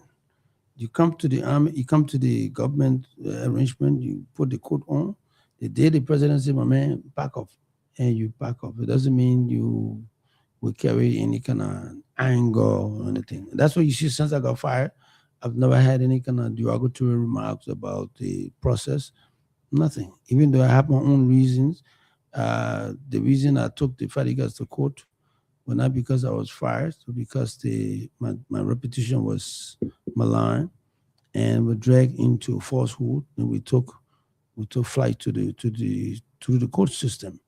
I'm a student of law right now, and that's what I always do. No, my president in the police in government. I've been a functionary of government all my life. I've been working. I sacrificed my young time. My guys were playing football up and down. I basically arresting bad people at the age of 18 years old. And so from that point to where I am now, I've always loved to serve. Service has always been my. So in a routine. nutshell, if a president does call you valuable, Look, you will take it. Look, this is the privilege you have. When you among the 5.4 million people and you're selected by the president, it's a privilege. It's not a right. So every time you have the opportunity, you take it with all of the opportunity you have. Okay, AB, thank you. Desmond, quickly. Yeah, so Colonel, this is permit me to take your Colonel, I speak into the microphone. wanted to throw a little spin on the recent. I know probably it may have been resolved, or perhaps it is still resolving with the situation there at our border. You are a veteran security expert.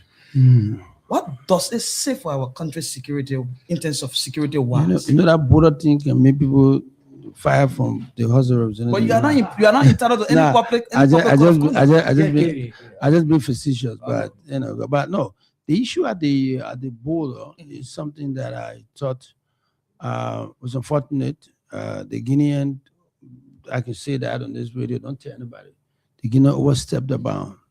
Okay, and I thought that our government, the maturity that President Bouakai adapted, is something that saved us the crisis that we have. I mean, if somebody come from across the river, I don't. There's some historicity as to what transpired, what the antecedent, what prompted the situation, but without dwelling into that.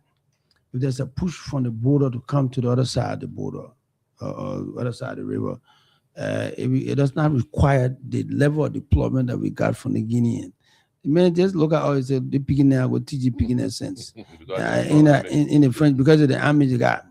And I know Amaracona got in trouble with saying Senator Amaracona got in trouble when he said Guinea has a better army, has a more equipped. Do you agree with him? To be honest with you, yes. Guinea has a very strong army. I've not been to Guinea, by the way. Let me let you know that. I've studied their army. If you go on Google right now, you see exactly the structure of the army, the type of the army. The number of people who got in our armed forces and to the number of people they have in the armed forces, the equipment they have, is all open record. And so for people to come and make and start to create like some boogeyman situation. So they call it their classified information. They're not classified, bro. That is an open secret around the world. I can tell you how many army, how many armory, how many stuff the U.S. government will have in the that's something that's open. So to say that you say that the Guinea has a more equipped army, there's a part, and in the Senator Cornett's statement in contest, he said that because the Guineans have that, there should be more investment towards prompting our own budget for the AFL than we've done. I think that's a fair statement. And again, as a student of law, I try to be very careful with what I talk about when it comes to those guys sitting in the House of Representatives in the Senate there. They quoted some people. They quoted some people. They made to apologize. Yeah, made to apologize. If you don't apologize, you got your own system. But nobody are not beholden to any government. You are not signed up to any public. No, I'm not. Okay, thank you. I see Moses, let's hear from you. Moses. Well, look, I just want to say thank you. Yeah, let me just say thank you to Colonel Nkrumah. Jeremy, I have to leave you guys. We have a different schedule. Unfortunately, I have to leave. Thank you, AV. It was a pleasure. And the colleagues in studio, it was a pleasure being here. Bye. Yeah, I had to Yeah. come and do this today because someone would have bust me telephone. Yeah, go ahead. Yes, I just wanted to add my voice before asking a question to Senator Cornett's statement that he made a statement in session. He's protected by the Constitution That's of right. Liberia. So Right. people try to put spin on it. I mean, they just had to leave that. Mm-hmm. But I really want to know, for example, you were speaking about police arresting and taking the arrested person immediately to court. Mhm. What if that arrest is made on a Friday? Court closes at 2:00 and that arrest is made around 3-4. What happened there? Does the police Too bad for you. okay, too bad for that individual? Yeah, so you got to that- be in custody until Monday, right? Monday to the near court date, court time. All So right. don't cause problem on a Friday. Let me bring this. One time I was protest on Capitol Hill. I went to go cover the protest, and you were 102. Yes. You came and look at me and said, "Leave from here now." I know if you didn't forget it, he said, "My man, I know you leave from here now." And took. Took off. Thank you so No, much. you're still with there. All right, man. AB, any Thank you so much. any Yeah. parting comment? No, it's always a pleasing pleasure to be here because I know the way you press to get comment and you want to press button. I like it. I look at you because I know you so long. I know you've been in the business for long. So I'm not the listening public would look at you and say, "What I got put on that?" They don't know that I know all the tactics and myself. I did some courses in I didn't let journalism. them pull your leg. I know that from ERBC up to now, I have seen your tactics and. Can I play Sheikh Kouyate's video quickly? We got to transition to that before we close. Play Sheikh Kouyate's Say video. what AB to be real. No, yeah. Is in respect to what I stand for. Honorable Speaker, The second one, the first video when he appeared at the legislature. Is something that should encourage us to work with them, to support them instead of criticizing them. So I regret my statement and withdraw it. And I ask that my intention might have been in fact misinterpreted, but for any reason, who misunderstand it, or whoever misinterpreted it, my You still making the same thing. You still making the same mistake. because the information there is a Facebook. I want to read. That's a different one. So we expect something to come after to conclude this thing. And when you keep dragging, apparently you don't want to be, you don't respect the president's view. So please, Mr. President, let's solve this problem once and for all. Now that you regret, what do you want us to do? Now please, let's see over please. You say you regret, let us see what you see.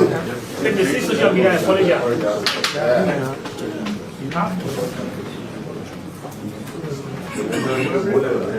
Social media and newspaper. Honorable Speaker, Honorable Speaker, our distinguished members of the House of Representatives,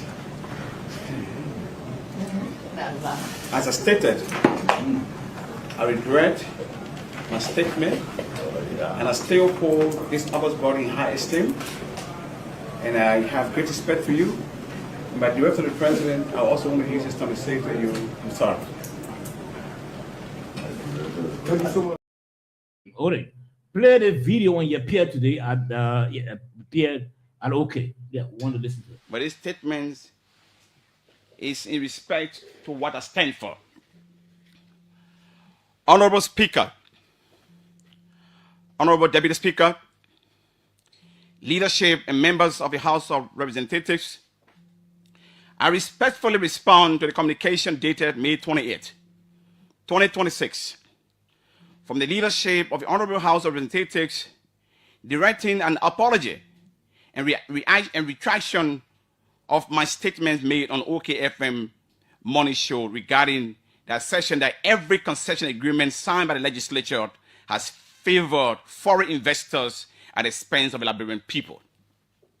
My apology, offered in the conference room on the first floor of the Honorable House of Representatives on May 25, 2026 at 12 noon was provided under the guidance of His Excellency Joseph Numa Boakai Sr., President of Liberia. It was intended to address potential misunderstandings or misinterpretations, not to deny or retract the substance of my original position. I acknowledge that the apology was given in deference to the office of the Presidency's counsel in the interest of preserving constructive dialogue. I reiterate that my apology does not constitute a denial of my substantive position. The intention was to clarify misunderstandings and misinterpretation that a concession framework in Liberia benefits foreign investors more than Liberia. I maintain that in alignment with Liberia's negotiated framework, any concession should demonstrably yield greater benefits to Liberia than to foreign investors. As you are aware, I presented copies of my clarification to the Honorable House of Representatives and to the Honorable Speaker. I reiterate that my communication have consistently aimed to promote transparency and accountability while preserving the integrity of governance processes. While on OKFM, I did not state that any member of the current 55th legislature received bribes from Europeans in connection with concession agreements. I have never stated or intended to imply such allegation against any member of the current legislature. I remain committed to engage in due process with the Honorable House of Representatives, including structured briefings, public clarification, and appropriate dialogue with the media and the public. I will continue to provide clarifications that uphold constitutional and statutory safeguards and preserve governance integrity. Honorable Speaker, Honorable Deputy Speaker, our esteemed members of the legislature, let us use this moment to clarify, rather than to seek for apologies for any misunderstanding or misinterpretation of my substantive statement. Our shared responsibility is to ensure that Liberia's natural resources become a blessing for all Liberians and for generations yet unborn. My pursuit is for Liberia to gain meaningful benefits from its God-given blessing, lands, and natural resources, aimed at the prosperity, dignity, and sovereignty of our people and our nation. I have no personal interest whatsoever in this matter, and I hold this legislature in the highest regard. I fully recognize the critical constitutional role of the Honorable House of Representatives in reviewing and ratifying national agreements on behalf of the Liberian people. At no time was it my intention to undermine the integrity, dignity, or collective reputation of this august body. Honorable Speaker, Honorable Deputy Speaker, our esteemed members of the Honorable House of Representatives, let me say this as my closing statement. Any nation or people that take ownership of their land and natural resources do not panic. They do not beg, and they are able to plan for generations ahead. I respectfully submit my clarity to the leadership and esteemed members of the Honorable House of Representatives and to the Liberian people as a testament to my allegiance to the flag of Liberia and to the republic for which it stands, one nation, indivisible, with liberty and justice for all. Thank you. Well, 1 minute quickly. Let's go over this and then we close up. I thought you were I just want to say something. I'll come to you. I'll come to you. Sheikh Kuyateh appeared before at the legislature. Yeah. And you heard him there. In fact, he said his apology at the time was something and was an advice by the president at the time. And he went there and apologized. He said, I'm sorry. Now today he appeared on the local station and shifted gear. So he's now apologizing because he believes that what he said was based on his conscience. Let's hear your honest reaction to that. You know, it's a difficult thing to be before the Liberians, to be before the legislature. I had an opportunity, but mine was twice. I went to the legislature, I went to the Senate. When you're before the Senate, there's a fear that you have to be strong to actually adhere to or respond to some of the things that are coming out of the legislature. I was told there was an issue between one Senate staffer and Milbro. Since I went to rescue Milbro at the time, there was this tension between he and the staffer. Milbro had allegedly slapped this staffer. And since I was there, I was brought under the power of the Senate to give question as to why Kimby had in contempt of the Senate. So they asked me, I think the guy from Grand Jury or one of the folks, they said, you and Milbro, who got more power than a friend? You were on EFBC that time. So I'm like, so I said, sir, you really asked me that question? He said, yeah, that's a question for you to answer. As I'm answer it truthfully, truthfully, conscientiously. He said, yeah. I said, okay. As I tell you, sir, Milbro and myself, the route I take to go home, I take the straight route. I pass on the boulevard. I go to ERW Junction. I made left turn to the Abitabo Road, and I reach to my junction. I make a left into my driveway. Milbro, on the other hand, takes the route from the office at the City Hall. She drive down the road. She make the right turn. Right after a moment, she made the right turn into the same gate and the same fence that the president of the Republic of Liberia can take. So she has lunch, dinner with the president. I can only be invited once in a while to sit on the president's dining room table if I ever have the opportunity. So, Senator, you, Milbro and myself, in your own purview, who's more powerful? I said, I have the fact that I have 43,000 square miles to protect. Milbro just get a City Hall to protect. But the route she takes to go home is more unique than mine. So as the senator said, well, I will bring you for to answer the question. I said, Prof, I said, Senator, can you help me to answer the question? Because the scenario I'm giving you, see which one of those scenarios will befit a powerful person. Then at the time, Besunga family said, "Oh, let's hold this thing. Let's leave this whole questioning, and we'll discharge the witness to go and sing no more." So I left the Senate. I'm saying that to say that it's a very serious situation when you're sitting before the Senate, and we see the Senate or the House of Representatives, because that the people that can hold you in contempt and put you to jail. And then Mr. Kouyaté expressed his genuine understanding of what they said that he did. And he said to the folks there that, look, you asked me to apologize, and I've apologized. And besides that, I was also counseled by the president.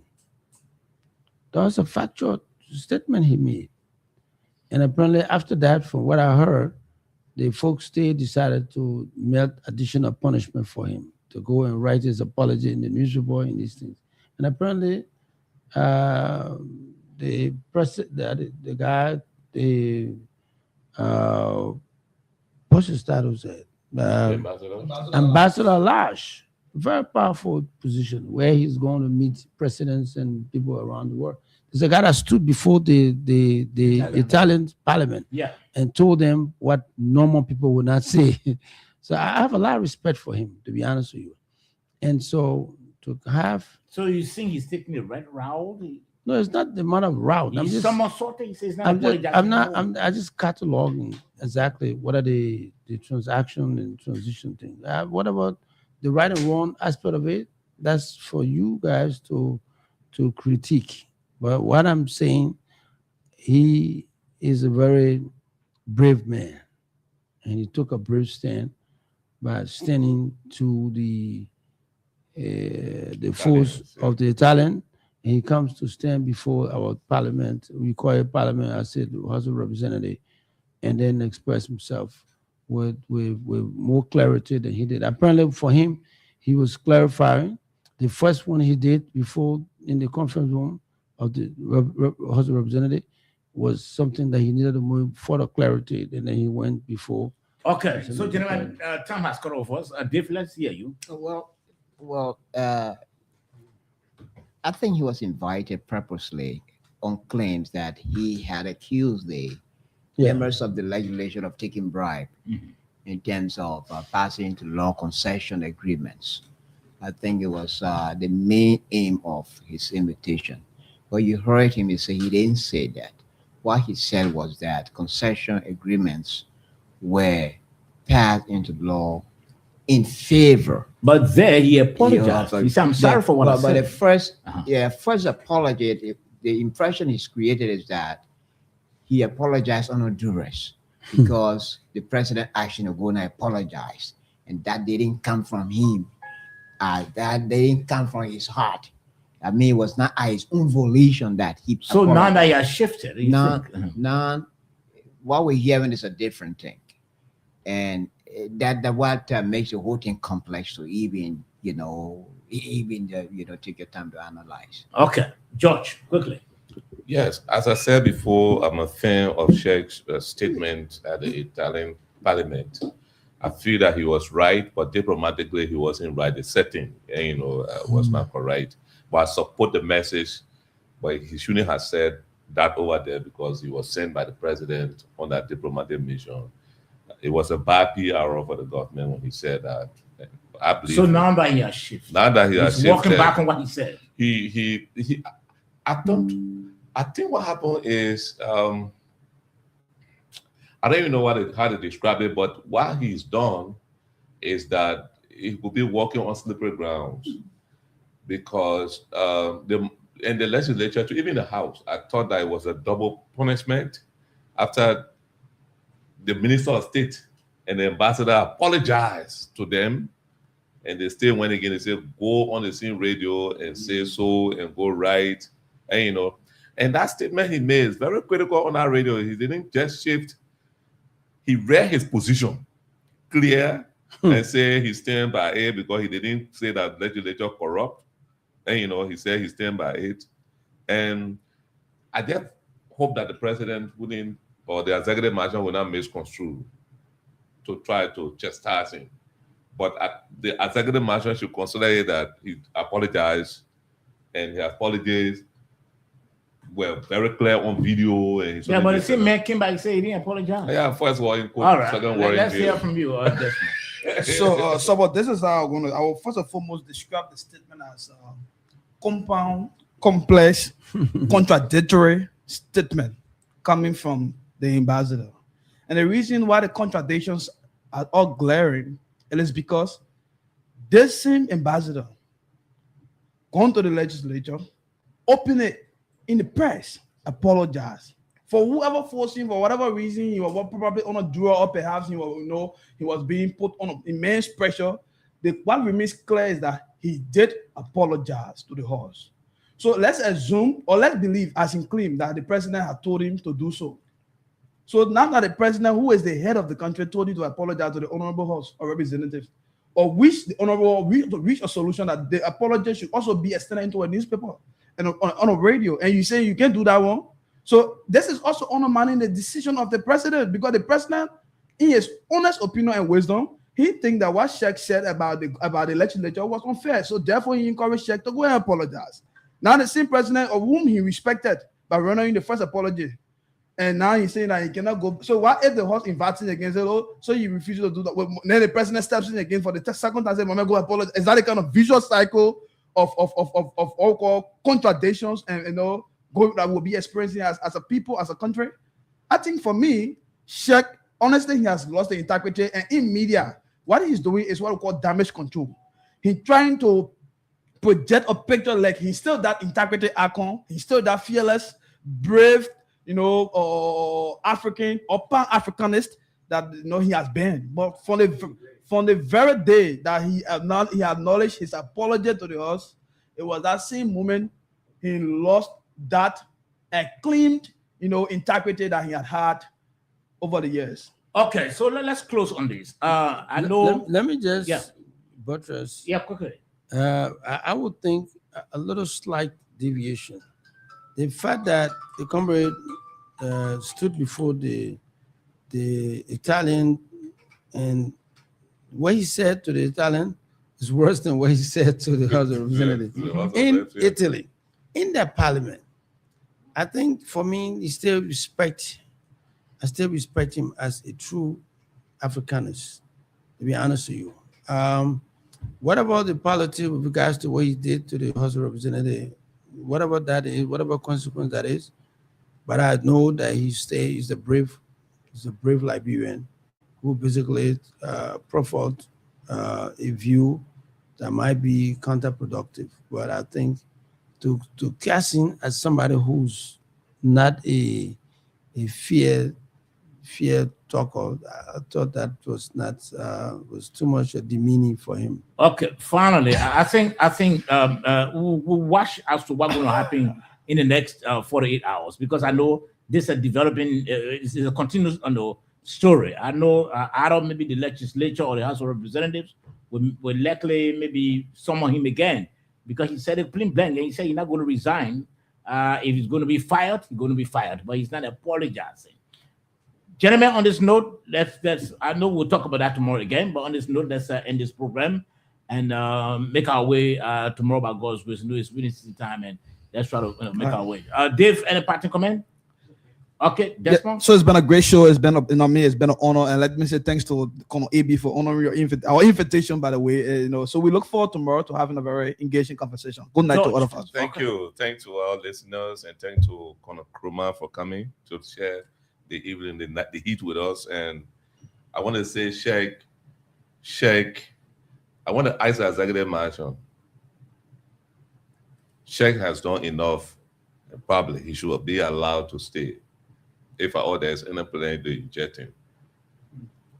Because if they inject Sheikh going to go to either ANC or CDC back. No, and he's a very strong talker. Until then, Sabo George is my name. Let's see tomorrow.